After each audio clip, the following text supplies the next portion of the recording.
Kasama po natin siya ng live sa pagbabalik po ng Umagang Kay Ganda. Maraming pamilyang Pilipino ang naghahangad na magkaroon ng sariling bahay. Para sa kanila, isa ito sa pinakamahalagang pinag-iipunan at kahit simple lang, itinuturing na nila itong dream house. Ang pinakamaganda po nito, pababain ang presyo ng bahay para maging affordable.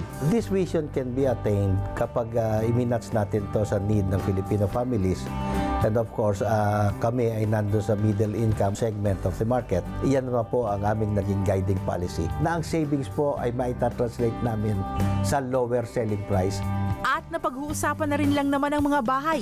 Ito ang ilan sa mga katangian nito na dapat nating isaisip sa paghahanap ng ating dream house.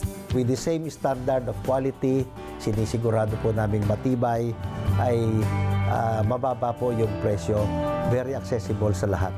Dahil ang gusto po namin, ito ay mararating ng lahat ng tao. Spacious at talaga po naman komportable ang magiging itong mga residente.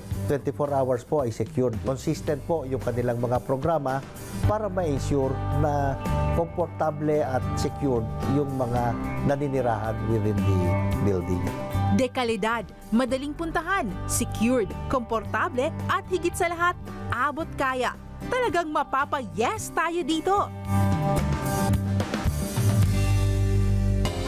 Laging mayroong umagang kay ganda. Turn your dreams into reality. Take a chance and make a change. When choosing your dream home, yes to comfort. Yes to affordability. Yes to quality. Yes to security. Yes, yes, yes, I said yes. Now is the time to live the life we all deserve. Yes to San Jose. Afford nyo na. To San Jose.